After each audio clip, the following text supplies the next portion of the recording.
کل دو نشستوں میں تعارف قرآن کے ضمن میں جن عنوانات پر گفتگو ہو چکی ہے ان میں سے ایک تشنا رہا قرآن حکیم کی ترتیب اور تقسیم، اس کی تدوین کے بارے میں گفتگو ہماری مکمل ہو چکی تھی کہ قرآن حکیم کی تدوین 3 مراحل میں مکمل ہوئی۔ اولاً خود حضور صلی اللہ علیہ وسلم نے اللہ تعالیٰ ہی کے حکم سے قرآن مجید کو مرتب کر دیا اور اس مرتب شکل میں امت کو منتقل کیا، ترتیب معین ہو چکی، لیکن وہ کتابی شکل میں ما بین الدفتین جمع نہیں ہوا۔ اس کے بعد دوسرا مرحلہ آیا حضرت ابوبکر صدیق رضی اللہ تعالی عنہ کے عہد خلافت کے دوران، جب بہت سے حفاظ شہید ہو گئے جنگ یمامہ میں، تو تشویش پیدا ہوئی کہ قرآن حکیم کو کتابی شکل کے اندر مرتب بھی کر لیا جائے، جمع کر لیا جائے۔ چنانچہ یہ کام حضرت ابوبکر صدیق کے عہد خلافت میں پورا ہو گیا، اور اس کے لیے مصحف کا نام حضرت عبداللہ ابن مسعود کی تجویز پر حضرت ابوبکر صدیق رضی اللہ تعالیٰ عنہ نے طے کیا۔ لیکن اس کے چونکہ ابھی پڑھنے کے انداز میں لوگوں کو کافی آزادی دی گئی تھی کہ اپنے اپنے لہجے کے مطابق لوگ پڑھ سکتے ہیں، تو اس سے محسوس ہوا کہ اب اس کے لکھنے کے انداز میں بھی فرق آ رہا ہے، تو اس لیے ضرورت محسوس ہوئی کہ اس کا ایک سکرپٹ، ایک رسم الخط جو متفق علیہ ہو، اجماعی ہو، وہ طے کر دیا جائے۔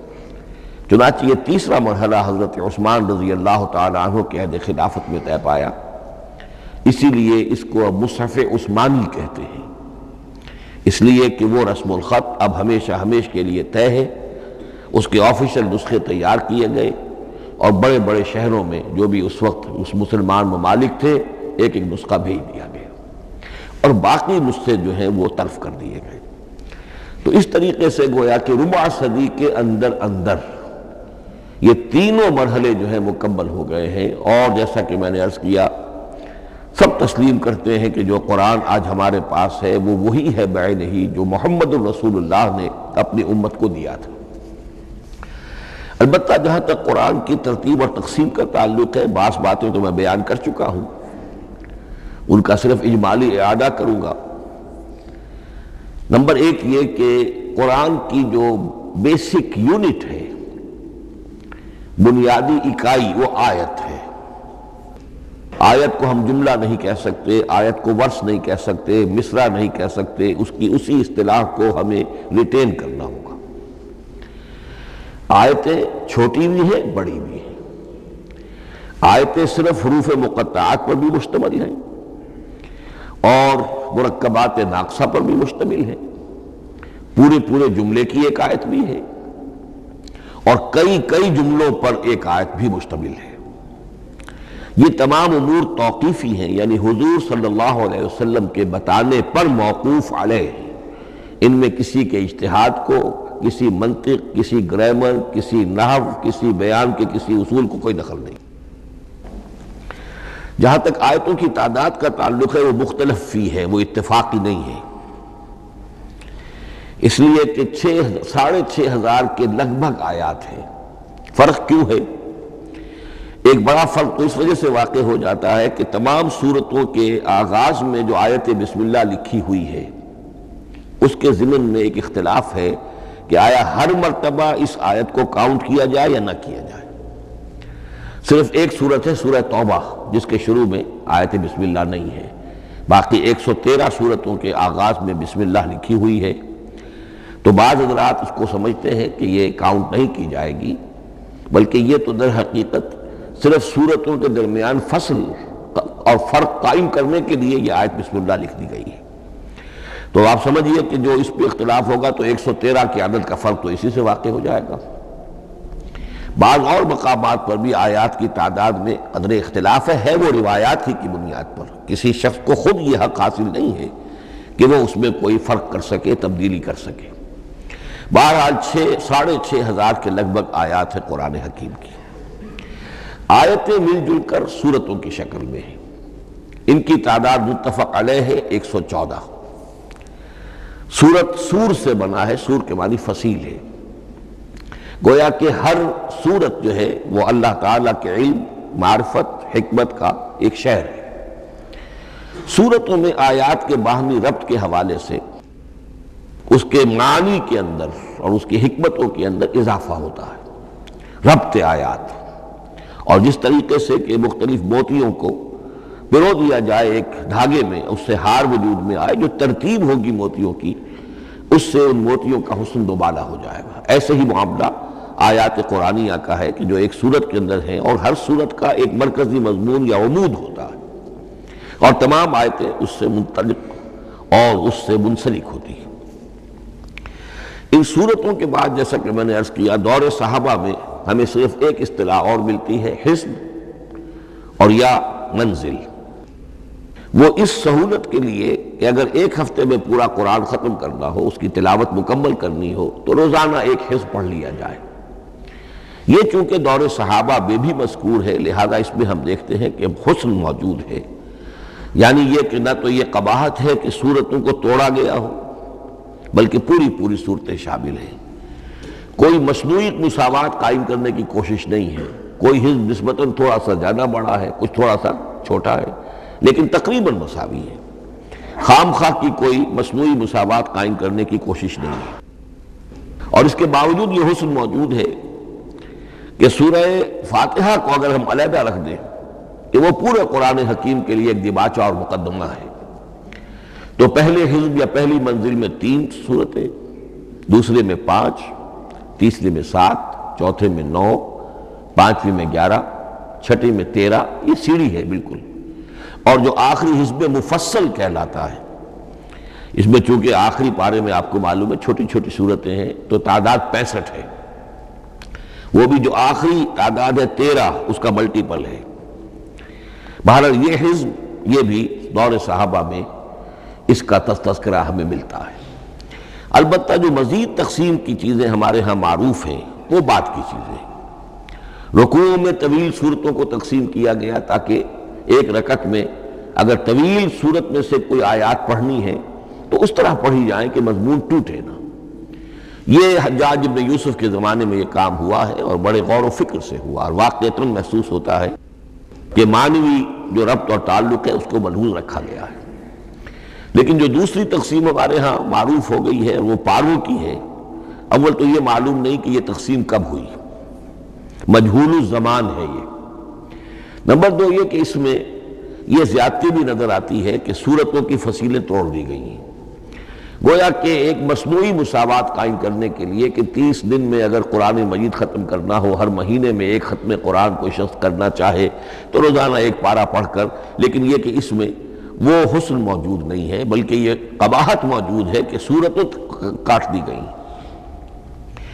اس کے بعد اب جو بات مجھے عرض کرنی تھی وہ یہ ہے کہ زیادہ عرصہ نہیں گزرا کہ قرآن حکیم کی ترتیب اور تقسیم کے ضمن میں ایک اور حقیقت سامنے آئی ہے، اور یہ حقیقت یہ ہے کہ قرآن حکیم کی صورتوں کے گروپس ہیں۔ اب یہ چونکہ ایک بالکل ماضی قریب کا معاملہ ہے، اس سے پہلے یہ ذکر موجود نہیں تھا۔ اول تو یہ بات بھی مان لیجئے کہ قرآن مجید میں ترتیب اور نظم، اس کے بارے میں ہمارے اسلاف نے نہ کوئی زیادہ محنت کی، اور نہ انہوں نے سمجھا کہ اس میں کوئی خاص ربط ہونا ضروری ہے۔ لیکن یہ کہ عہد حاضر میں مولانا حمید الدین فراہی رحمۃ اللہ علیہ ہندوستان میں ایک ایسے عالم پیدا ہوئے کہ جنہوں نے نظم قرآن کو اپنا خاص موضوع بنایا کہ یہ جو آیات باہم جوڑی گئی ہیں تو آخر کوئی حکمت ہے، صورتوں میں جو ربط قائم کیا گیا ہے یقیناً حکمت پر مبنی ہے، ورنہ سب سے سیدھی ترتیب تو جیسا کہ میں نے کل عرض کیا تھا یہ ہوتی ترتیب نزولی سے قرآن کو مرتب کر دیا جاتا۔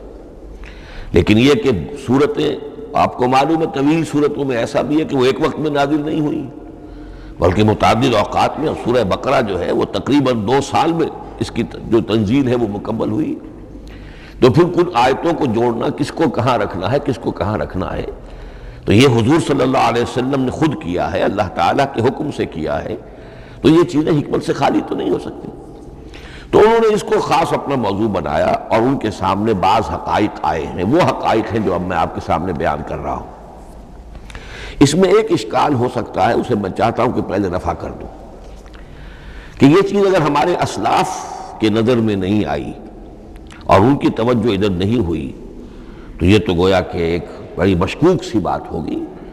قرآن مجید کے علم کے ضمن میں گویا کہ متقدمین کے فہم پر ہمیں کچھ تان کرنا ہوگا، لیکن یہ بات درست نہیں ہے۔ قرآن مجید ایک ایسی کتاب ہے جس کے بارے میں خود حضور نے جو فرمایا لا تنقضی عجائبہ، اس قرآن کے عجائب کبھی ختم نہیں ہوں، ولا یخلق عن کثرت الرد، بار بار کے پڑھنے سے اس پر کوئی پرانا پن، کوئی بوسیدگی طاری نہیں ہوگی، ولا یشبع منہ العلماء، اور کبھی اہل علم اس سے سیری محسوس نہیں کریں گے۔ تو قرآن مجید لا تنقضی عجائبہ، جیسے جیسے دنیا آگے بڑھ رہی ہے، تمدن آگے بڑھ رہا ہے، علم انسانی جو ہے مادی فزیکل سائنسز کا علم آگے بڑھ رہا ہے، قرآنی حقائق اور مبرہن ہو رہے ہیں، اور واضح ہو رہے ہیں، اور نکھر رہے ہیں۔ بہت سی باتیں ہمارے اسلاف کے علم میں نہیں آ سکتی تھی، اس لیے کہ ابھی انسانی معلومات کا دائرہ بہت ہی محدود تھا۔ ذوالقرنین کون تھے؟ اب چونکہ تاریخ مفسرین کے علم میں نہیں تھی تو سکندر اعظم کو سمجھا گیا کہ ذوالقرنین ہے، حالانکہ سکندر کی شخصیت اور ذوالقرنین کی وہ شخصیت جو قرآن میں بیان ہوئی ہے، دونوں میں کوئی مناسبت ہے ہی نہیں۔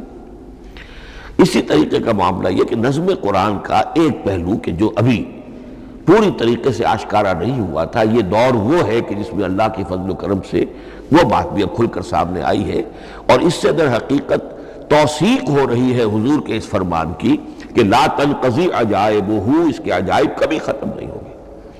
انسان محنت کرے گا، کوشش کرے گا، یہ ہیروں کی ایک ایسی کان ہے جس میں سے اور ہیرے نکلتے چلے جائیں گے۔ اس کے ضمن میں ایک بات تو میں نے آپ سے کل عرض کر دی تھی اور آج پھر بھی کہی ہے، سورتوں میں بھی ایک ربط ہے، آیات جو سورتوں کے اندر جوڑی گئی ہیں، پھر سورتیں اکثر و بیشتر جوڑوں کی شکل میں ہیں۔ اس کی کچھ مثالیں بھی کل میں نے آپ کو دی تھی۔ قرآن مجید کی ایک آیت مبارکہ ہے وَمِن كُلِّ شَيْءٍ خَلَقْنَا زَوْجَيْنِ لَعَلَّكُمْ تَعْقِلُونَ یا لَعَلَّكُمْ تَذَكَّرُونَ، مجھے پوری طرح یاد نہیں ہے۔ ہم نے ہر شے کو جوڑوں کی شکل میں پیدا کیا، اگرچہ اس کو چونکہ قرآن مخلوق نہیں ہے ہم اس پر اس کا اطلاق نہیں کریں گے، لیکن من کل شیء خلقنا زوجین، اس میں اس قدر کیٹیگوریکل سٹیٹمنٹ ہے کہ معلوم ہوتا ہے کہ یہ اصول اتنا اللہ تعالیٰ کے ہاں اتنا پسندیدہ ہے کہ قرآن مجید کی صورتوں میں بھی یہ صورتوں کے بھی جوڑوں کی شکل میں ہونا یہ بہت ہی اظہر من الشمس ہے۔ بعض جگہوں پر تو اظہر من الشمس ہے، بعض جگہوں پر ذرا تدبر کر کے بات معلوم ہوتی ہے۔ البتہ کہیں کہیں آپ کو نظر آئے گا کچھ منفرد صورتیں بھی ہیں، اور ان میں سے بعض یہ جب دوران ترجمہ یہ چیزیں آئیں گی تو اب میں صرف اس وقت حوالہ دے سکوں گا، بڑی تیزی سے ہمیں چلنا ہوگا۔ اس وقت میں چاہتا ہوں کہ ذہن میں یہ حقائق بیٹھ جائیں۔ بعض جگہوں پر آپ دیکھیں گے تین تین صورتوں کے گروپ ہیں، ان میں سے دو کے مابین تو نسبت زوجیت کامل ہے، بلکہ یہ سمجھ لیجئے نسبت زوجیت کہتے کس کو ہے؟ دو چیزیں مل کر کسی مقصد کی تکمیل کریں، ان دونوں میں ایسی نسبت ہونی چاہیے ریسیپروکل کہ وہ ایک دوسرے کی تکمیل کے لیے اور کسی مقصد کے حصول کے لیے ان کے مابین ایک تعلق قائم ہو، یہ زوجیت ہے۔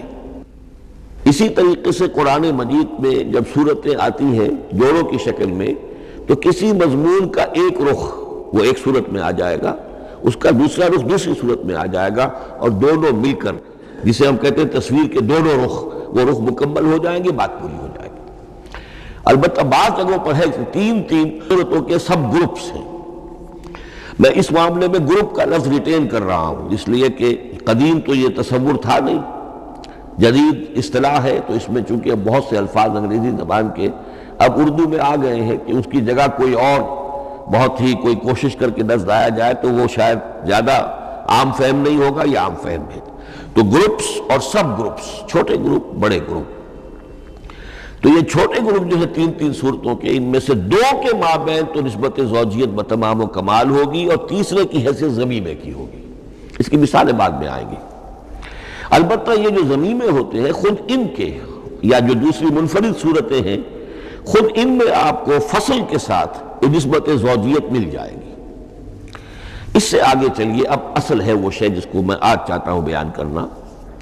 قرآن حکیم کی صورتوں کی ایک گروپنگ اس اعتبار سے سامنے آئی، کچھ صورتیں مکی پھر مدنی، پھر مکی پھر مدنی، پھر مکی پھر مدنی، پھر مکی پھر مدنی۔ ایسا کیوں ہے؟ بڑی قابل غور بات ہے، اس میں کوئی حکمت ہے۔ اور عجیب بات یہ سامنے آئی، اس اعتبار سے بھی قرآن کے 7 گروپ بنتے ہیں۔ ہر گروپ میں ایک یا ایک سے زائد مکی صورت اور پھر ایک یا ایک سے زائد مدنی صورتیں، ایک گروپ پورا ہو گیا۔ دوسرے گروپ میں پھر ایک یا ایک سے زائد مکی صورت، پھر ایک یا ایک سے زائد مدنی صورتیں، وہ پھر گروپ مکمل ہو گیا۔ یہ گروپ بھی قرآن حکیم میں 7 ہے۔ یہ گروپ جو ہے قرات کے لیے نہیں ہے، یہ گروپ جو ہے معنوی تقسیم ہے، غور و فکر کے اعتبار سے، کہ ہر گروپ کا ایک عمود ہے، ایک مرکزی مضمون ہے، اور جس طریقے سے سورتیں 2 مل کر ایک مضمون کی تکمیل کرتی ہیں، اسی طرح ہر گروپ کی مکی اور مدنی صورتیں مل کر ایک بڑے مضمون کی تکمیل کرتی ہیں۔ اس طریقے سے گویا کہ یہ قرآن مجید میں 7 گروپ ہیں بڑے بڑے، جو کہ جس میں کہ صورتیں جو ہیں وہ جمع کی گئی ہیں۔ مثلاً میں اب آپ کو اشارتاً بتا دوں، پہلے گروپ میں سورہ مکی جو ہے وہ صرف ایک ہے، سورہ فاتحہ، تعداد میں تو ایک ہے، وہ اپنے حجم کے اعتبار سے چھوٹی بھی ہے لیکن بہت بھاری صورت ہے۔ وَلَقَدْ آتَيْنَاكَ سَبْعًا مِنَ الْمَثَانِي وَالْقُرْآنَ الْعَظِيمِ، محض اس صورت کو بھی قرآن عظیم کہا گیا ہے۔ لیکن ایک صورت مکی سورہ فاتحہ، پھر 4 طویل ترین صورتیں مدنی، بقرہ، آل عمران، نساء، مائدہ۔ دوسرے گروپ میں 2 صورتیں مکی، 2 مدنی، الانعام، الاعراف مکیات، الانفال، التوبہ مدنیات۔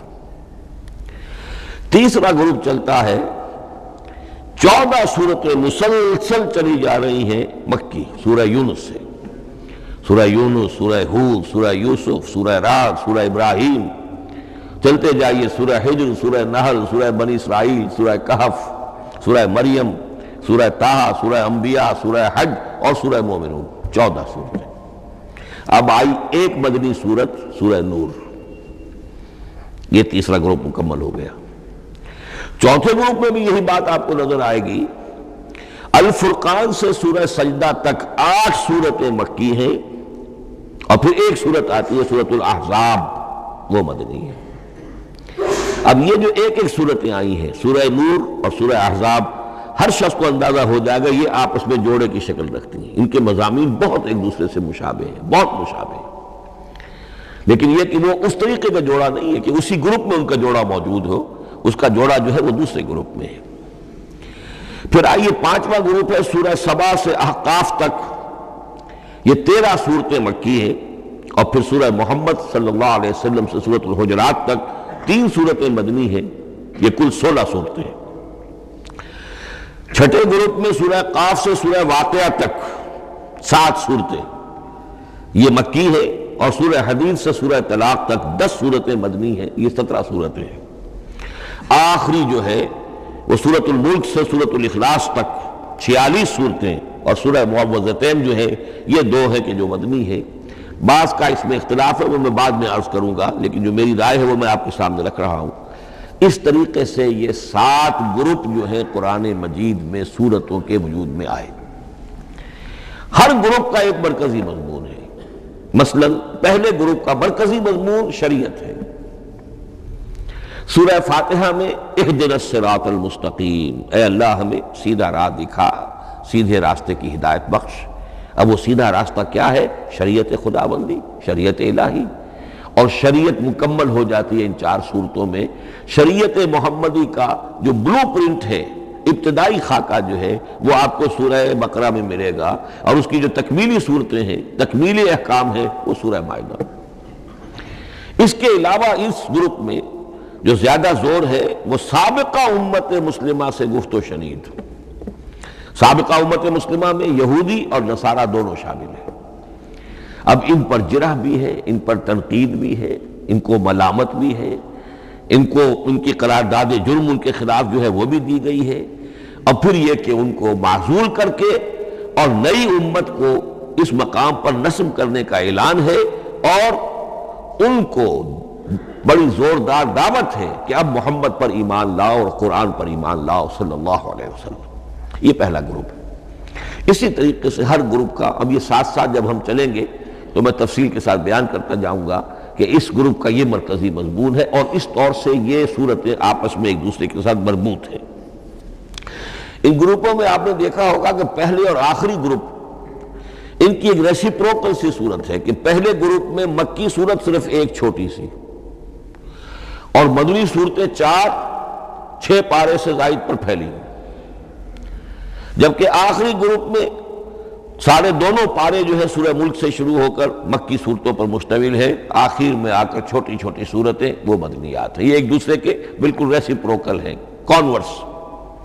لیکن دوسرا گروپ ادھر سے اور دوسرا ادھر سے، یعنی چھٹا، یہ بڑے متوازن ہیں، 2 صورتیں مکی 2 مدنی، اور ادھر 7 صورتیں مکی اور 10 مدنی، لیکن 7 صورتیں جو ہیں وہ 3 رکوعوں کی ہیں، ان میں سے ایک 4 رکوع کی بھی ہے، اور اکثر و بیشتر وہ جو دوسری ہے وہ 2 رکوعوں کی ہے، تقریباً متوازن بنتی ہے۔ تو درمیان میں جو ہے ان میں جو مدنی صورتوں کا حصہ بہت کم ہے، اکثر و بیشتر جو ہے وہ مکی صورتیں ہیں۔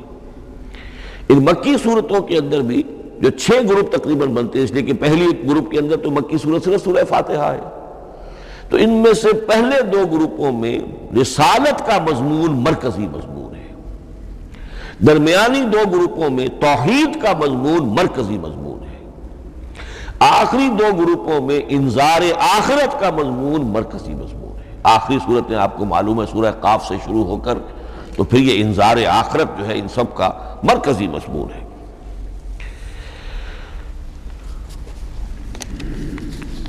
مدنی قرآن جو ہے یہ بھی آپ نوٹ کر لیجئے کہ کل قرآن کا 1/3 ہے تقریباً، اور اس 1/3 کا 2/3 پورا کا پورا پہلے گروپ میں آ گیا ہے، سورہ بقرہ، سورہ آل عمران، سورہ نساء، سورہ مائدہ۔ باقی تو پھر جا کے سورہ احزاب، سورہ نساء، پھر 3 چھوٹی صورتیں، پھر آخر میں 2 بہت چھوٹی چھوٹی صورتیں، سورہ انفال اور سورہ توبہ۔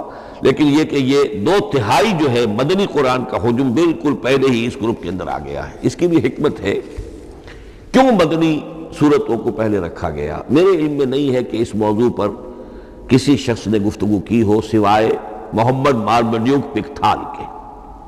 میرے علم کی حد تک ہو سکتا ہے کہ کسی اور مفسر نے، کسی محقق نے کوئی بات کہی ہو اس سے بھی زیادہ وزنی کہی ہو، لیکن میرے علم کی حد تک مارمڈیوک پکتھال نے اپنے جو ترجمہ کیا ہے انگریزی میں، اس کے دیباچے میں اس موضوع پر گفتگو کی ہے، بہت ہی عمدہ بات کہی ہے۔ انہوں نے کہا کہ جب یہ قرآن نازل ہو رہا تھا تو اصل اہمیت ایمان کی تھی، پہلے لوگ ایمان لائیں، اور پھر جو ایمان لائے ان کو پھر احکام دیے گئے کہ یہ کرو اور یہ نہ کرو، یہ حلال ہے، یہ حرام ہے، یہ فرض ہے، وغیرہ وغیرہ۔ لیکن جب ایک امت وجود میں آ گئی، امت کے وجود میں آنے کے بعد اب نسلاً مسلمان پیدا ہو رہے ہیں، ان کے ہاں اب ضرورت پہلے اسلام کی ہے، چاہے بچہ چھوٹا ہی ہے، پہلے اسے احکام سکھائے جائیں گے۔ بچہ چھوٹا ہی ہے، نماز پڑھنی سکھائی جائے گی، بچہ چھوٹا ہی ہے، روزہ رکھنا سکھایا جائے گا۔ تو امت کے اس طرح تشکیل پا جانے کے بعد اب اصل اہمیت جو ہے وہ احکام کی ہو گئی ہے، احکام اب مقدم ہے، اور ایمان کا معاملہ جو ہے وہ اس کے بعد مؤخر ہے۔ کوئی شخص بالغ ہوگا، ذہین ہوگا، فطین ہوگا، غور و فکر کی صلاحیت سے اگر اللہ تعالیٰ نے اسے بہرور کیا ہوگا، پھر وہ حقیقت ایمان تک رسائی حاصل کرے گا۔ ورنہ یہ ہے کہ عام ایک مسلمان جو ہے اسے جہاں تک احکام کا تعلق ہے ان پر تو عمل کرنا ہی ہے۔ تو یہ بڑی میں سمجھتا ہوں کہ ذہانت پر مبنی بات ہے کہ جو محمد مارمڈیوک پکتھال نے کہی ہے، اور مجھے اس سے اتفاق ہے۔ اب آئیے اگلا معاملہ، اگلی بحث، اگلا موضوع، قرآن کا موضوع کیا ہے؟ کیا قرآن فلسفے کی کتاب ہے، سائنس کی کتاب ہے، کیا یہ جیولوجی کی کتاب ہے، فزکس کی کتاب ہے، کس چیز کی کتاب ہے؟ تو پہلی بات یہ سمجھیے، قرآن کا موضوع ہے انسان، لیکن انسان کی اناٹمی نہیں، انسان کی فزیولوجی نہیں، انسان کی اینتھروپولوجی نہیں، کچھ نہیں، انسان کی ہدایت۔ یہ ہدایت کا لفظ بنیادی ہے قرآن مجید کے لیے۔ چنانچہ دیکھیے ذرا نوٹ کر دیجئے، سورہ بقرہ کے شروع ہی میں ہدی للمتقین، پھر اس کے وسط میں ہدی للناس، سورہ یونس میں فرمایا ہدی ورحمۃ للمؤمنین، سورہ لقمان میں فرمایا ہدی ورحمۃ للمحسنین، سورۃ البقرہ اور النحل میں فرمایا، نمل میں ہدی وبشریٰ للمؤمنین، آل عمران میں وموعظۃ للمتقین، ہدی وموعظۃ للمتقین، پھر 3 مرتبہ الہدی هو الذی ارسل رسولہ بالہدی ودین الحق لیظہرہ علی الدین کلہ۔ الہدی، ہدن نکرہ ہے، الہدی معرفہ ہو گیا، یعنی ہدایت کاملہ، ہدایت تامہ، ہدایت ابدی۔ اسی طرح سورۃ النجم میں فرمایا وَلَقَدْ جَاءَهُم مِّن رَّبِّهِمُ الْهُدَىٰ، سورۃ الجن میں وَإِنَّا لَمَّا سَمِعْنَا الْهُدَىٰ آمَنَّا بِهِ، سورہ بنی اسرائیل میں وَمَا مَنَعَ النَّاسَ أَن يُؤْمِنُوا إِذْ جَاءَهُمُ الْهُدَىٰ، سورہ بنی اسرائیل میں بھی یہ الفاظ آئے، سورہ کہف میں بھی آئے۔ تو قرآن کا موضوع ہے ہدایت، اور اس کو اب ذہن میں رکھیے کہ انسان کے علم کے 2 گوشے ہیں۔ علم انسانی 2 حصوں میں منقسم ہے۔ ایک حصہ ہے فزیکل ورلڈ کا علم، جو حواس کے ذریعے سے حاصل ہوتا ہے، مادی حقائق ان کا علم۔ حواس 5 ہمارا دیکھنا، سننا، سونگھنا، چکھنا، چھونا، یہ تمام صلاحیتیں ہیں، ان سے کچھ معلومات حاصل ہوتی ہیں، اور عقل کا یہ کمپیوٹر ان کو پروسیس کرتا ہے، اس سے نتائج نکالتا ہے، نتائج نکال کے سٹور کر لیتا ہے۔ پھر مزید کوئی معلومات حواس کے ذریعے سے حاصل ہوتی ہیں، اب ان کو وہ پھر پروسیس کر کے جو سابق میموری سٹورڈ ہے اس کے ساتھ ریکنسائل کر کے کوئی اور نتیجہ اخذ کرتا ہے۔ اس طرح رفتہ رفتہ رفتہ رفتہ انسان کا یہ علم بڑھتا چلا جا رہا ہے، اور ہم نہیں کہہ سکتے کہ ابھی اور کہاں تک جائے گا۔ آج سے چند 100 سال پہلے بھی انسان تصور نہیں کر سکتا تھا کہ انسانی علم وہاں پہنچ جائے گا جہاں آج پہنچ چکا ہے۔ اس علم کا وحی سے کوئی تعلق نہیں، اس علم کا تعلق ہے علم اسماء سے، جو حضرت آدم میں ودیعت کر دیے گئے تھے بالکل شروع میں۔ سورہ بقرہ کا 4تھا رکوع جو ہے اس کے شروع میں ذکر ہے وَعَلَّمَ آدَمَ الْأَسْمَاءَ كُلَّهَا، اللہ نے آدم کو تمام نام سکھا دیے۔ اور اس کے آخر میں ذکر ہے جب فرشتوں، جب آدم کو اور حوا کو حکم دیا گیا کہ اب زمین میں جا کر اور وہاں کا چارج سنبھالو، تو فرمایا وَإِمَّا يَأْتِيَنَّكُم مِّنِّي هُدًى فَمَن تَبِعَ هُدَايَ فَلَا خَوْفٌ عَلَيْهِمْ وَلَا هُمْ يَحْزَنُونَ۔ وہ علم ہدایت ہے، یہ 2 چیزیں بالکل علیحدہ ہیں۔ علم اسماء در حقیقت یوں سمجھئے کہ جیسے آم کی گٹھلی میں پورا آم کا درخت ہوتا ہے، وہی تو گٹھلی ہے جو آپ زمین میں دباتے ہیں، پھر اگر پانی وہاں پڑتا ہے، زمین میں روئیدگی بھی ہے، وہ گٹھلی پھٹے گی، وہ جو اس میں سے 2 پتے نکلیں گے، وہ پتے اوپر بڑھیں گے، درخت بنے گا۔ وہ پورا درخت جو ہے آم کی گٹھلی میں موجود تھا، صرف اسے پورا درخت بننے میں 2 سال 3 سال 4 سال لگیں گے، لیکن درخت موجود تھا، پوٹینشلی بالقوہ پورا درخت آم کی گٹھلی میں موجود تھا۔ ایکچولی بالفعل وہ آم کا درخت جو ہے کئی سال کے اندر وجود میں آیا۔ بعین ہی یہ معاملہ ہے، کل مادی حقائق کا کل علم حضرت آدم علیہ السلام کے وجود میں ودیعت کر دیا گیا پوٹینشلی۔ اب اس کی ایکسفولیشن ہو رہی ہے، وہ بڑھتا جا رہا ہے، برگ و بار لا رہا ہے۔ اور یہ علم جو ہے اس کا تعلق جیسا کہ میں نے عرض کیا آسمانی ہدایت سے نہیں ہے، اب یہ خود رو پودا ہے، بڑھتا چلا جا رہا ہے، اور کہاں تک پہنچے گا؟ علامہ اقبال نے صحیح تعبیر کی ہے، عروج آدم خاکی سے انجم سہمے جاتے ہیں کہ یہ ٹوٹا ہوا تارا مہ کامل نہ بن جائے۔ علامہ کی زندگی میں تو انسان نے چاند پر قدم نہیں رکھا تھا، لیکن یہ کہ اب تو چاند پر قدم رکھ کر انسان آ چکا۔ تو عروج آدم خاکی سے انجم سہمے جاتے ہیں کہ یہ ٹوٹا ہوا تارا مہ کامل نہ بن جائے۔ یہ ہے انسانی علم۔ اس انسانی علم کے ساتھ اگر وہ علم وہی علم ہدایت نہ ہو تو یہ علم جو ہے بجائے خیر کے شر بن جاتا ہے۔ آج وہ شیطانی قوت بن چکا ہے، وہ علم ہلاکت کا سامان بن چکا ہے، تباہی کا ذریعہ بن چکا ہے۔ لیکن اس کے ساتھ دوسری بات ضروری تھی جو کہ وحی کے ذریعے سے آنے والا علم تھا، فَإِمَّا يَأْتِيَنَّكُم مِّنِّي هُدًى فَمَن تَبِعَ هُدَايَ فَلَا خَوْفٌ عَلَيْهِمْ وَلَا هُمْ يَحْزَنُونَ۔ یہ علم الہدایت جو ہے یہ در حقیقت قرآن حکیم میں آ کر مکمل ہو گیا ہے۔ اس کے لیے بھی میں چاہتا ہوں کہ بات آپ سمجھ لیں، اس میں جو ارتقاء ہوا ہے، پہلی کتابیں نازل ہوئی ان میں بھی ہدن تو تھی، کل بھی میں نے آپ کو آیت سنائی تھی سورہ مائدہ کی، اِنَّا أَنزَلْنَا التَّوْرَاةَ فِيهَا هُدًى وَنُورٌ، ہم نے تورات نازل کی تھی، اس میں ہدایت بھی تھی، نور بھی تھا۔ اسی رکوع میں 7واں رکوع ہے وہ سورہ مائدہ کا، انجیل کے بارے میں، فِيهَا هُدًى وَنُورٌ، اس میں بھی ہدن بھی تھی، ہدایت بھی تھی، نور بھی تھا۔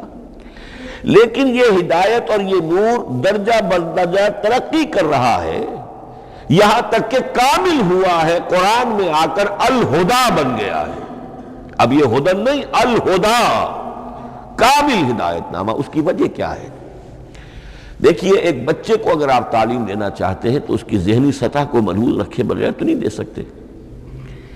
آپ چاہے پی ایچ ڈی استاد رکھ دیں کسی بچے کے لیے، بچہ بھی پرائمری کی تعلیم پا رہا ہے، وہ پی ایچ ڈی کا استاد کیا کچھ پلا دے گا اس کو، کیا پڑھا دے گا اس کو؟ اس کی اپنی استعداد جو ہے ابھی اتنی کم ہے کہ اسی کی مناسبت سے اسے تعلیم دی جائے گی۔ رفتہ رفتہ وہ آگے بڑھے گا، یہاں تک کہ وہ اپنے پوری عقل کے اور شعور کی پوری شدت اور قوت کو پہنچ جائے گا، بلوغت کو پہنچ جائے گا۔ اب اسے آخری علم پڑھایا جائے گا، اب اسے فلسفہ پڑھایا جائے گا۔ پہلے وہ ہسٹری پڑھ رہا تھا، اب فلسفی آف ہسٹری پڑھے گا۔ اس حوالے سے تدریجاً اللہ تعالیٰ نے، تورات میں صرف احکام ہے، حکمت ہے ہی نہیں، انجیل میں حکمت ہے، احکام ہے ہی نہیں، دونوں مل کر ایک بات کو مکمل کرتی ہیں۔ تورات میں صرف احکام ہے، حکمت ہے ہی نہیں۔ جیسے کہ میں نے عرض کیا تھا، بچے کو آپ بتا دیتے ہیں بھئی روزہ ٹوٹ جاتا ہے اس طریقے سے، روزے کا مطلب یہ ہے اب دن بھر کھانا کچھ نہیں ہے، چاہے بچہ ابھی 6 سال کا ہے، 7 سال کا ہے، 8 سال کا ہے، آپ بتا رہے ہیں احکام تو دے دیے جائیں، یہ کرو یہ نہ کرو، یہ ڈوز ہیں یہ ڈونٹس ہیں۔ تو احکام عشرہ، دی 10 commandments، احکام دیے گئے، حکمت نہیں۔ ابھی حکمت کا تحمل ان کے لیے ممکن نہیں تھا، ابھی وہ عہد طفولیت ہے نوع انسانی کا۔ یوں سمجھیے کہ آج سے 3500 سال قبل کا انسان، 1400 قبل مسیح میں تورات دی گئی ہے حضرت موسیٰ علیہ السلام کو۔ اب یہ 2000 مسیح آنے والا ہے تو 3400 سال پہلے کی بات ہے، تو انسانی ذہن ابھی جس سطح پر تھا، یہاں تک کہ 2000 سال پہلے حضرت مسیح علیہ السلام کے بھی الفاظ انجیل میں موجود ہیں، اب بھی موجود ہیں۔ اپنے حوارین سے آپ نے فرمایا تھا ابھی مجھے تم سے اور بھی بہت سی باتیں کہنی تھیں مگر ابھی تم ان کا تحمل نہیں کر سکو گے، جب وہ فارقلیت آئے گا تو تمہیں سب کچھ بتائے گا۔ یہ پیشین گوئی تھی محمد الرسول اللہ صلی اللہ علیہ وسلم۔ ابھی تم تحمل نہیں کر سکتے، ابھی 600 برس اور چاہیے تمہاری ذہنی بلوغت کے لیے۔ تو الہدا مکمل ہوا ہے قرآن حکیم میں آ کر۔ البتہ ایک نقطہ اس میں نوٹ کیجئے، قرآن مجید اگرچہ کتاب ہدایت ہے، سائنس کی کتاب نہیں ہے، لیکن اس میں سائنٹیفک فینومینا کی طرف اشارے موجود ہیں۔ چونکہ قرآن مجید ان تمام جو بھی یہ کائناتی حقائق ہیں ان سب کو آیات الہیہ قرار دیتا ہے۔ ان فی خلق السماوات والارض واختلاف اللیل والنہار والفلک التي تجری فی البحر بما ينفع الناس وما انزل الله من السماء من ماء فاحیا به الارض بعد موتها وبث فيها من كل دابة وتصريف الرياح والسحاب المسخر بين السماء والارض لآیات لقوم یعقلون۔ یہ سب نشانیاں ہیں اللہ کی، اللہ کی قدرت، اللہ کی عظمت، اللہ کے علم کامل، اللہ کی حکمت بالغہ، سب نشانیاں۔ تو یہ جو فزیکل فینومینا ہیں ان کی طرف قرآن ریفر کرتا ہے۔ بعض حقائق وہ ہیں کہ جن کا تعلق ایسٹرونومی سے ہے، کل فی فلک یسبحون، یہ تمام اجرام سماویہ جو ہیں یہ اپنے اپنے مدار میں تیر رہے ہیں. معلوم ہوا ہر شے حرکت میں ہے. انسان پر تو ایک دور ایسا گزرا ہے وہ یہ سمجھتا تھا زمین ساکن ہے اور سورج حرکت کر رہا ہے. پھر ایک دور آیا کہا نہیں سورج ساکن ہے زمین حرکت کرتی ہے اس کے گرد چکر لگاتی ہے. اور آج ہمیں معلوم ہوا ہر شے حرکت میں ہے. ہر شے. سورج کا بھی اپنا ایک مدار ہے اس میں وہ حرکت کر رہا ہے اپنے پورے کنبے کو لے کر. یہ پورا سولر سسٹم اس کا کنبہ ہے. اس پورے کنبے کو لے کر وہ بھی ایک مدار میں حرکت کر رہا ہے. تو معلوم ہوا کل فی فلک یسبحون. اب یہ کل کا لفظ جس طرح منقع ہو کر جس طرح مبرہن ہو کر جس شان کے ساتھ آج وہ عویدہ ہوا ہے واضح ہوا ہے آج سے پہلے انسان کو معلوم نہیں تھا. تو یہ جو فزیکل فینومینا ہیں جن کی طرف قرآن مجید ریفر کرتا ہے یہ اگرچہ قرآن کا اصل موضوع نہیں ہے لیکن ایک بات جان لیجئے کہ قرآن مجید میں ان فزیکل فینومینا کے بارے میں جو بات کہی گئی ہے وہ غلط نہیں ہو سکتی. اور یہ وہ حقیقت ہے کہ جو اس دور میں آ کر اتنی واضح ہوئی ہے. آپ نے نام سنا ہوگا ڈاکٹر مورس بکائی کا. یہ فرانسیسی سرجن تھے. انہوں نے مطالعہ کیا کمپیریٹیو سٹڈی کی قرآن بائبل دونوں کی. بائبل سے مراد اولڈ ٹیسٹمنٹ نیو ٹیسٹمنٹ دونوں. اور وہ اس نتیجے پر پہنچا کہ پورے قرآن میں کوئی ایک لفظ ایسا نہیں ہے جسے ہماری ساری سائنسی انکشافات میں سے کسی نے غلط ثابت کیا. جبکہ تورات میں بے شمار چیزیں ایسی ہیں کہ سائنس انہیں غلط ثابت کر چکی ہے. The science the Quran and the Bible. اب یہ بات بڑی اہم ہے. اس کو بڑی خوبصورت انداز میں ڈاکٹر رفیع الدین مرحوم نے کہا ہے کہ یہ کائنات اللہ کا فعل ہے عمل ہے. اس کی تخلیق ہے اس کی تدبیر ہے. اور قرآن اللہ کا قول ہے. قول و عمل میں تضاد ممکن نہیں. عام انسان کے قول و عمل میں تضاد ممکن نہیں. اللہ کے قول و فعل میں اور قول و عمل میں تضاد ہو سکتا ہے. ہاں یہ ہو سکتا ہے کہ ایک دور میں انسانوں نے بات سمجھی نہ ہو ان کا ذہن وہاں تک پہنچا نہ ہو ان کی معلومات کا دائرہ ابھی اس حد تک ہو کہ ان حقائق تک نہ پہنچا ہو. لیکن جیسے جیسے وقت آئے گا مزید حقائق منکشف ہوں گے اور یہ بات اور زیادہ سے زیادہ واضح سے واضح تر ہوتی چلی جائے گی کہ جو کچھ قرآن میں لکھا ہے وہی برحق ہے. ہاں آج سے پہلے انسانی ذہن اس حد تک رسائی حاصل کرنے کا اہل نہیں تھا. اور یہ ہے در حقیقت آیت قرآن حکیم کی. یہ سورہ حامیم السجدہ کی لاسٹ بٹ ون آیت ہے. سنریہم آیاتنا فی الآفاق وفی انفسہم حتی یتبین لہم انہ الحق. ہم انہیں دکھاتے چلے جائیں گے اپنی نشانیاں آفاق میں بھی انفس میں بھی. سنریہم آیاتنا فی الآفاق وفی انفسہم حتی یتبین لہم. یہاں تک کہ یہ بات پوری طرح نکھر کر مبرہن ہو کر ان کے سامنے واضح ہو جائے گی انہ الحق کہ قرآن حق ہے. اور اسی کی حقیقت جو ہے جیسا کہ میں نے عرض کیا ایک تو مورس بکائی کو ذہن میں رکھیے اور ایک اور شخص کینیڈا میں ایک بہت بڑا ڈاکٹر ہے کہ جو ایمبریولوجسٹ ہے اور اس کی جو ٹیکسٹ بکس ہے جو ایمبریولوجی پر علم جنین یعنی رحم مادر میں جو بچے کی پرورش ہوتی ہے کیسی ہوتی ہے کن کن سٹیجز سے گزر کر ہوتی ہے یہ علم جنین یا ایمبریولوجی. تو سٹینڈرڈ ٹیکسٹ بک ہے دنیا میں اس کی ڈاکٹر کیتھل مور کی. اور وہ حیران رہ گیا کہ میں نے جب قرآن کا مطالعہ کیا کہ آج سے 1400 برس قبل جبکہ نہ مائکروسکوپ تھی نہ ڈسیکشن ہوتا تھا ابھی ہیومن باڈی کا یہ حقائق جو قرآن بیان کر رہا ہے. وَلَقَدْ خَلَقْنَا الْإِنسَانَ مِنْ صُلَالَةٍ مِّن مَّاءٍ مَّهِينٍ ثُمَّ جَعَلْنَاهُ نُطْفَةً فِي قَرَارٍ مَّكِينٍ ثُمَّ خَلَقْنَا النُّطْفَةَ عَلَقَةً فَخَلَقْنَا الْعَلَقَةَ مُضْغَةً فَخَلَقْنَا الْمُضْغَةَ عِظَامًا فَكَسَوْنَا الْعِظَامَ لَحْمًا. یہ کہاں سے معلوم ہوئے؟ اور واقعہ یہ ہے کہ اس سے زیادہ صحیح تعبیر ممکن نہیں.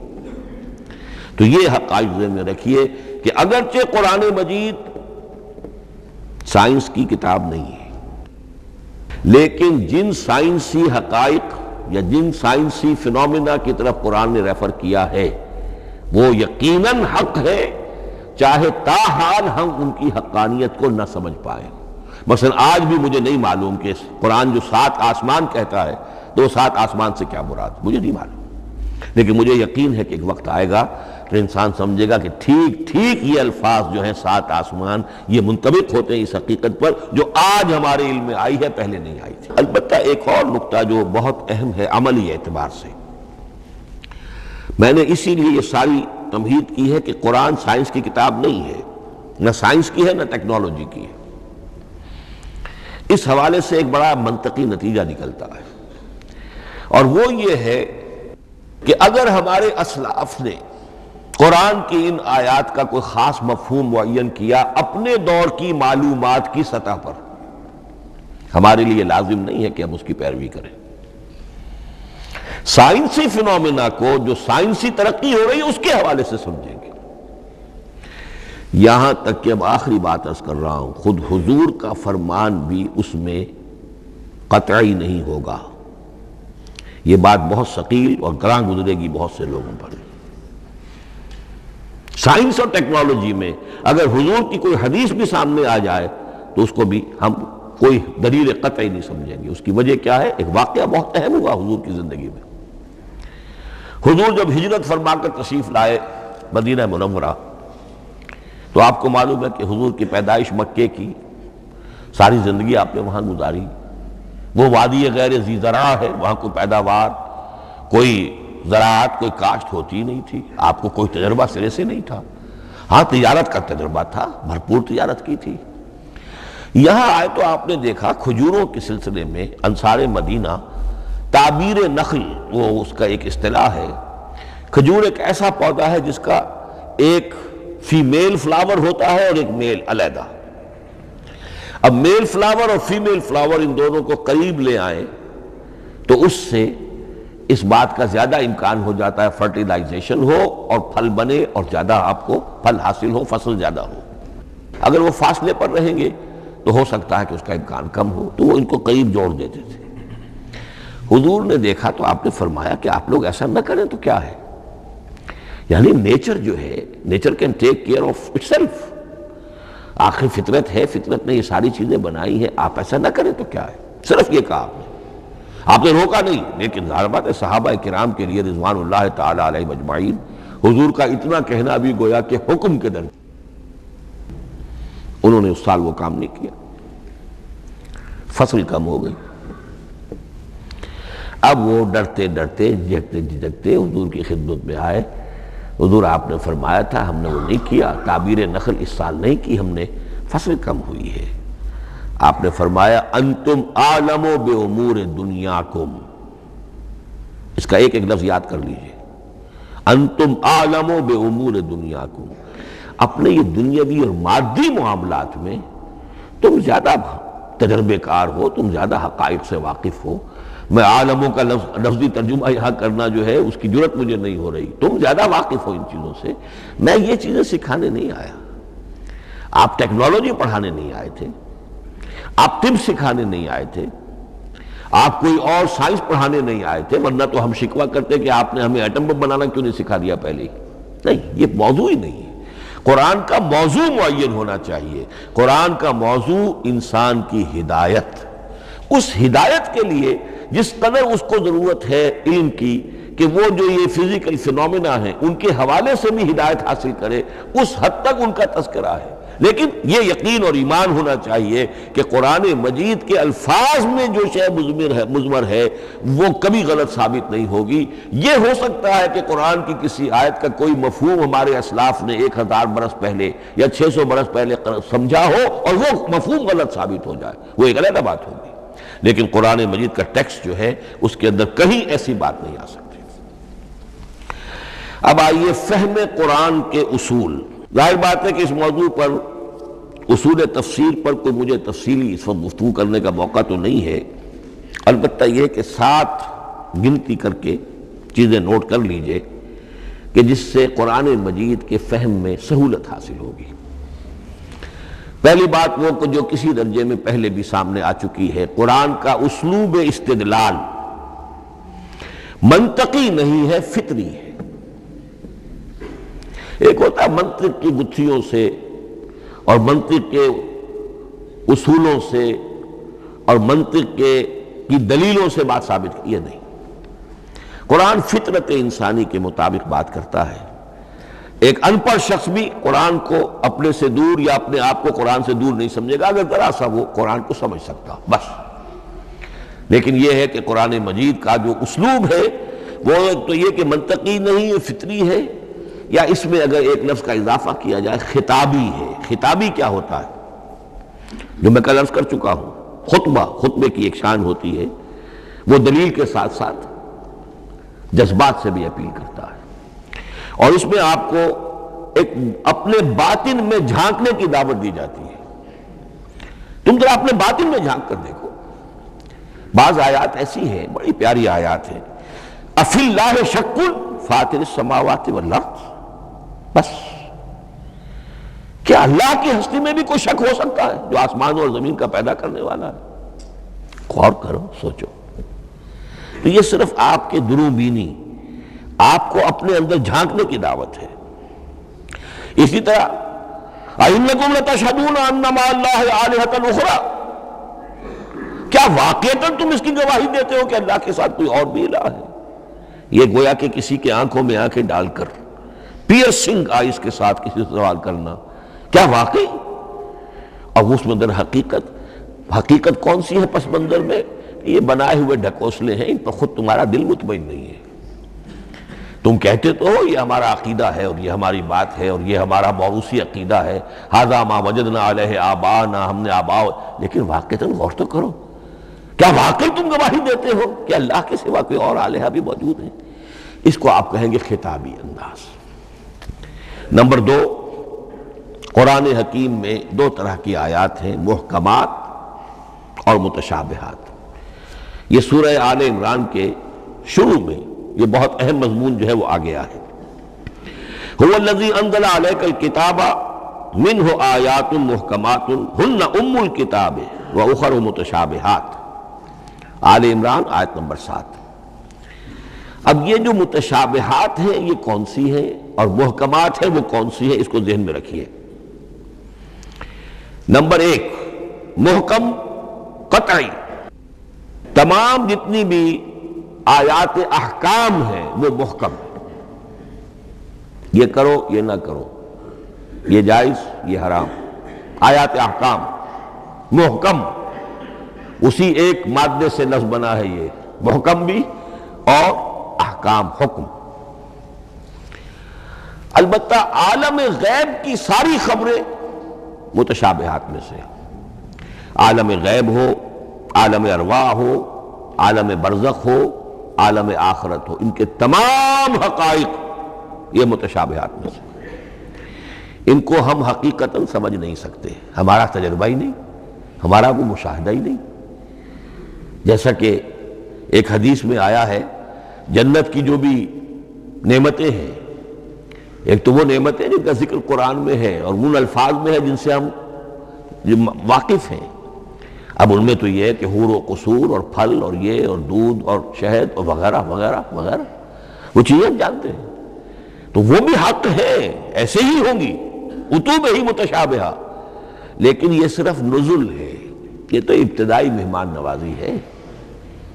نزل من غفور الرحیم، جو اصل ضیافت ہونی ہے اہل جنت کی، اس کے بارے میں فرمایا وہ نعمتیں دینے ملیں گی، ما لا عین رات ولا اذن سمعت وما خطر علی قلب بشر، جو نہ کسی آنکھ نے کبھی دیکھی، نہ کسی کان نے کبھی سنی، نہ کسی انسان کے دل پر ان کا خیال تک وارد ہے، انہیں ہم کیا سمجھیں گے؟ تو عالم برزخ، عالم آخرہ، عالم غیب، عالم ارواح، ان کی تمام چیزوں کو ہم آیات متشابہات میں سے سمجھیں گے۔ البتہ یہ جو سائنٹیفک فنومینا والی باتیں ہیں مادی علوم کی، ان میں یہ ہے کہ متشابہ اور محکم ہونے کا معاملہ بدلتا چلا جا رہا ہے۔ جب تک وہ ہمارا سائنسی علم وہاں تک نہیں پہنچا تھا، وہ آیت ابھی متشابہ تھی، سمجھ میں نہیں آ رہی تھی، لیکن اب جب کہ وہ بات وہاں پہنچ گئی اور کھل گئی بات، اب معلوم ہوا کل فی فلک یسبحون، اب یہ آیت محکمات میں آ گئی، اب یہ وہ بات نہیں رہی کہ جس کا صحیح مفہوم سمجھنا ہمارے لیے مشکل ہو۔ تیسری بات، تفسیر اور تعویل میں کیا فرق ہے؟ تفسیر کا عام طور پر لفظ استعمال ہوتا ہے لفظی طور پر، الفاظ کی بحث، نحوی بحث، قواعد گرامر جو ہے ان کے حوالے سے جو بحث کی جائے گی وہ تفسیر ہے، اور اس کی اصل حقیقت اور مدلول کو سمجھنے کی جو کوشش کی جائے گی وہ تعویل ہے۔ تو یہ دو الفاظ جو ہیں یہ مختلف ہوں گے، تفسیر اور تعویل۔ نمبر 4، تعویل عام اور تعویل خاص، یہ بہت اہم موضوع ہے۔ دیکھیے قرآن مجید نازل ہوا ایک خاص ٹائم اینڈ سپیس پس منظر میں، آج سے 1400 برس قبل 610 عیسوی سے لے کر 632 عیسوی تک نازل ہوا، حجاز میں نازل ہوا۔ اس کی ایک اولین مخاطب قوم تھی، وہ ان پڑھ قوم تھی، پڑھے لکھے شاذ الشاذ کالمعدوم کے درجے میں تھے، وہاں فلسفے کا سوال نہیں، کوئی منطق کی بات نہیں، کچھ بھی نہیں، اور اولین مخاطب وہی ہیں، اور جو بھی حالات ہیں اس وقت کے ان کے حوالے سے بات کی جا رہی ہے۔ اب قرآن مجید کی ہر آیت پر اولاً غور ہوگا اس اعتبار سے جب یہ نازل ہوئی ہے تو اس کا اس وقت کیا مفہوم سمجھا گیا، اس خاص کانٹیکسٹ میں، ٹائم اینڈ سپیس کانٹیکسٹ میں کیا مفہوم سمجھا گیا، یہ ہے تعویل خاص۔ لیکن اب دوسری طرف دیکھیے، یہی کتاب ہدایت ہے ابد الآباد تک کے لیے، اسی کتاب کو 20ویں صدی عیسوی کے انسان کے لیے بھی ہدایت نامہ بننا ہے۔ اگر دنیا طویل ہے اور 500 برس تک ہے تو 25ویں صدی عیسوی کے انسان کے لیے بھی ہدایت نامہ یہ کتاب بننی ہے۔ یہ عرب کے امیین کے لیے ہدایت نامہ تھی تو ایران کے فلسفیوں کے لیے بھی تو ہدایت نامہ تھی۔ لہذا ان الفاظ کے اندر یہ قرآن کے اعجاز کا وہ پہلو ہے جو بہت نمایاں ہے کہ ان الفاظ کے اندر کہ جو ایک خاص کانٹیکسٹ میں نازل ہوئے اور اس وقت ان کا ایک معین مفہوم سمجھا گیا، انہی میں وہ عموم بھی موجود ہے کہ اسی سے ہمیشہ کے لیے ہدایت اخذ کی جا سکتی ہے۔ اس کو ہم کہیں گے تعویل عام، اس کانٹیکسٹ سے ذرا نکال کر اب اس آیت کے الفاظ، اس کا در و بست، اس کا ما سبق، اس کے بعد ما بعد، سیاق و سباق، اس کے حوالے سے بیٹھ کر بات کی جائے۔ تعویل خاص میں شان نزول پیش نظر رہے گا، تعویل عام میں اس آیت کے الفاظ، ان کا در و بست اور آیت کا سیاق و سباق یہ زیادہ زیر بحث رہے گا۔ تو معلوم ہوا کہ یہ دونوں چیزیں اپنی اپنی جگہ اہم ہیں۔ نہ تو انسان صرف تعویل خاص تک اپنے آپ کو محدود کر لے، اگر وہ کرے گا تو گویا کہ وہ صرف اس دور کا قرآن پڑھ رہا ہے، آج کا قرآن وہ نہیں پڑھ رہا۔ قرآن کے اندر تو واقعتاً یہ شان ہے کہ میں جس کے لیے الفاظ یہ استعمال کیا کرتا ہوں کہ ہر دور کے افق پر ایک خورشید تازہ کے مانند طلوع ہوگی یہ کتاب۔ معلوم ہوگا آج کا قرآن ہے، یہ ہمیں آج ملا ہے قرآن، اور گویا کہ آج جو ہمیں مسائل درپیش ہے ان کا حل ہے جو یہ قرآن پیش کر رہا ہے۔ یہ اس کا اعجاز ہے، یہ اس کا کمال ہے۔ اس اعتبار سے نوٹ کیجئے تعویل خاص اور تعویل عام، یہ الفاظ چونکہ بار بار دورہ ترجمہ آئیں گے تو اس لیے میں نے ان اصطلاحات سے چاہا کہ آپ واقف ہو جائیں۔ ایک اور اس میں بات سمجھنے کی ہے تذکر اور تدبر۔ قرآن سے بنیادی ہدایت حاصل کر لینا، اس کے لیے قرآن انتہائی آسان ہے۔ وَلَقَدْ يَسَّرْنَا الْقُرْآنَ لِلذِّكْرِ فَهَلْ مِن مُدَّكِرٍ۔ ذرا سی انسان کو عربی آتی ہو کہ براہ راست قرآن کا مفہوم آپ کے ذہن اور قلب پر نازل ہوتا چلا جائے، بس قرآن کا اصل جو پیغام ہے، جو اس کی اصل ہدایت ہے، اس کی تمثیل یوں سمجھیے کہ سمندر میں اگر کوئی آئل ٹینکر جو ہے ٹوٹ جائے تو میلوں جو آئل ہوتا ہے وہ سطح سمندر کے اوپر پھیل جاتا ہے، سطح پر رہے گا، نیچے تو جائے گا نہیں۔ تو یوں سمجھیے کہ قرآن مجید کا جو لب لباب ہے، لب لباب وہ اس کی سطح پر موجود ہے۔ لیکن اس کے یہ مطلب نہیں ہے کہ صرف سطح ہی سطح ہے، اس کی گہرائی فیتم لس، اس کی گہرائی وہ ہے کہ جس کی کوئی حد نہیں۔ اب اس کے لیے تعمق، گہرائی میں غوطہ نہیں کرنا، قرآن میں ہو غوطہ زن اے مرد مسلمان، اس کے اعتبار سے یہ دنیا کی مشکل ترین کتاب،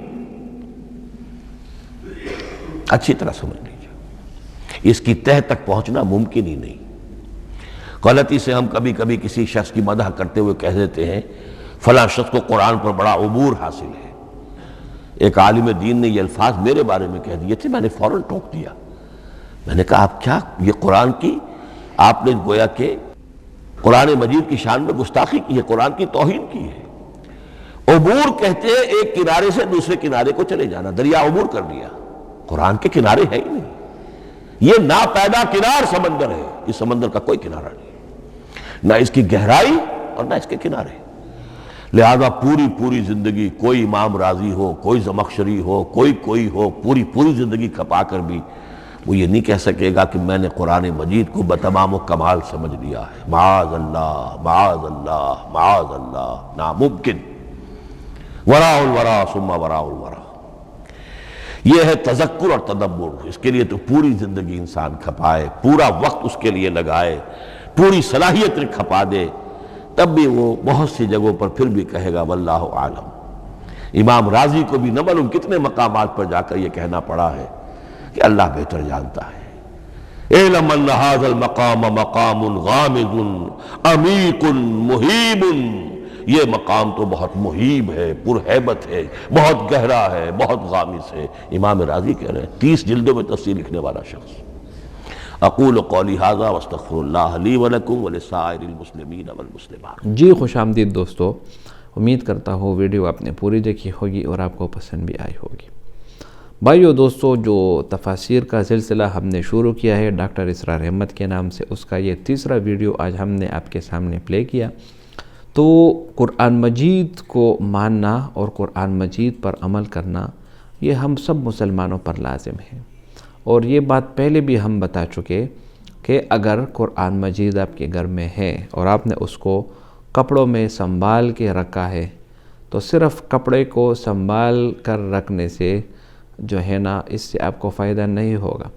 اگر آپ کو حقیقتاً اور واقعی میں فائدہ چاہیے تو آپ کو قرآن مجید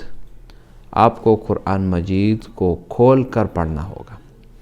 قرآن کے الفاظ اور قرآن کے معانی، ان کے مضامین کو کھول کر اپنے زندگی میں عمل کر کے آپ نے اس کو پڑھنا ہوگا۔ اپنے دل کے آنکھوں سے آپ نے قرآن کو پڑھنا ہوگا کہ یہ 30 پاروں والی کتاب جو اللہ تعالیٰ نے بھیجی ہے، اس کا مقصد کیا ہے اور کس وجہ سے اللہ تعالیٰ نے اس کتاب کو ہمارے لیے بھیجی ہے۔ مثال کے طور پر اگر اس قرآن مجید کی جو پہلی سورت ہے سورہ فاتحہ، اگر اس کے مضامین آپ کھول کر پڑھیں تو آپ کو اندازہ ہوگا کہ واقعی یہ قرآن کتنی بڑی علم کا خزانہ اللہ نے ہماری طرف بھیجا ہے۔ سب سے پہلی آیت الحمدللہ رب العالمین، اس ایک آیت سے ہمیں یہ معلوم ہوتا ہے کہ اس دنیا میں جتنی بھی تعریفیں ہیں جو ہم زبان سے کر سکتے ہیں یا زبان سے اس کا ادراک کرنا ممکن نہیں، تمام کے تمام صرف اور صرف اللہ کے لیے ہے۔ اب جب صرف اللہ کا لفظ ذکر کیا تو اس سے غیر اللہ نکل گئے۔ جتنے بھی باطل معبود ہیں، جتنے بھی لوگوں نے اپنی طرف سے بنائے ہوئے ہیں، جس طرح بت ہاتھوں سے بناتے ہیں، جس طرح بعض لوگ سورج کو مانتے ہیں، بعض لوگ چاند کی عبادت کرتے ہیں، بعض لوگ ستاروں کی عبادت کرتے ہیں، بعض لوگ گائے کی عبادت کرتے ہیں، یہ سب کے سب اس سے نکل گئے کہ اگر تعریف کے قابل کوئی ہے تو وہ صرف اور صرف اللہ کی ذات ہے۔ اور اسی طرح رب العالمین کے ذریعے ہمیں اس بات کا علم ملتا ہے کہ اس دنیا کے جتنے بھی مخلوقات ہیں ان سب کی پرورش کون کرتا ہے؟ اللہ تعالیٰ کرتا ہے۔ تو یہاں سے بھی غیر معبود نکل گئے وہ لوگ جن کو لوگوں نے باطل خدا مانا ہوتا ہے، کیونکہ وہ خود اپنی مدد نہیں کر سکتے تو آپ کی تربیت کیا کریں گے۔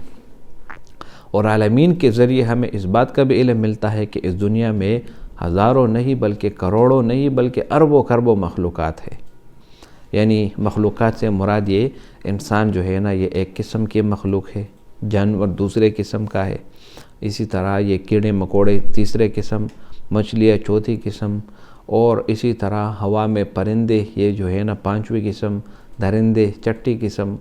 تو اگر ایسے اقسام کا اندازہ آپ لگا لیں تو آپ اس کے نتیجے پر پہنچیں گے کہ واقعی یہ مخلوقات اور ان کو گننا اور ان کو شمار کرنا یہ ہمارے بس کی بات نہیں۔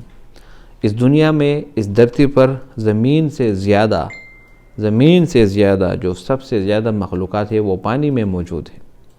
تو صرف اور صرف اس ایک آیت کا مفہوم پڑھنے سے اور اس ایک آیت کو پڑھنے سے ہمیں کتنے بیش بہا انعامات اور کتنے بیش بہا علم کا ذکر ہوتا ہے اور حاصل ہوتا ہے۔ یہ صرف میں نے آپ کو ایک مختصر سی بات کی، اگر اور تفصیل میں جائے تو اس سے آپ کو اس سے اور بھی فوائد ملیں گے۔ یعنی کہ مثال کے طور پر الحمدللہ رب العالمین، اب یہاں سے رب الحمد کا جو لغوی معنی ہے اور اصطلاحی معنی وہ آپ کو حاصل ہوتا ہے۔ حمدہ یحمد یا حمیدہ یحمد، کون سا باب یہاں سے آتا ہے؟ اسی طرح رب العالمین، رب یرب، ضرب یضرب، نصر ینصر، یعنی جتنے بھی عربی گرامر ہے وہ بھی آپ یہاں سے سیکھ سکتے ہیں۔ اس کے بعد اگر الرحمن کی تفسیر میں جاتے ہیں تو میرے خیال سے یہ ویڈیو یہ بہت لمبا ہو جائے گا اور اس کی آپ کو سمجھ بھی نہیں آئے گی، اتنے بڑے علم یہاں پر موجود ہے۔ تو ہم مسلمانوں کی بدقسمتی یہی ہے کہ ہم نے جو علم کا خزانہ ہے جو کہ منبع العلوم ہے اس کو ہم نے پیچھے چھوڑا، اور جو عارضی کتابیں ہیں جو دنیا کی علم ہے جو دنیاوی علوم ہے اس کو ہم نے اپنے سینے سے لگا لیا اور ہم اسی کے پیچھے پڑے رہتے ہیں۔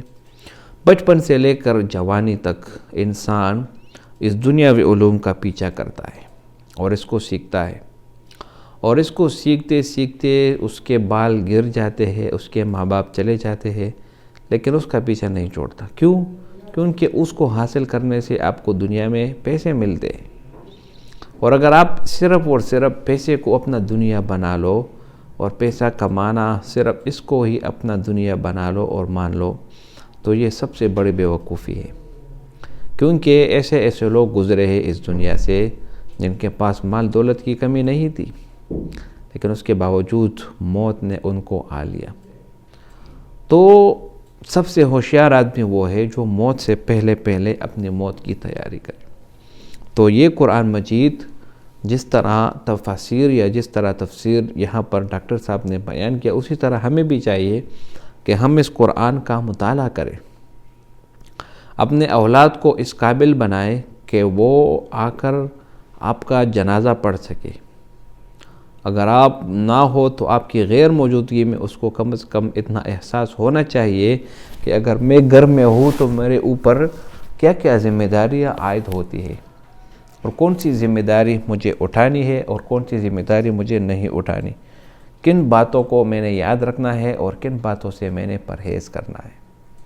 تو بھائیو دوستو، یہ ساری چیزیں جو آپ کے سامنے نظر آتی ہے، جو پیش کی ہے، تو یہ سب آپ کو صرف اور صرف اس لیے تاکہ یہ انسان اس دنیا میں کامیاب بنے، اور تاکہ یہ انسان اس دنیا میں ان پر عمل کرے، اس کو اپنی زندگی میں لائے۔ امید کرتا ہوں یہ ویڈیو آپ کو پسند آئی ہوگی۔ اگر ویڈیو آپ کو پسند آئے تو اس چینل کو سبسکرائب کریں۔ بہت شکریہ۔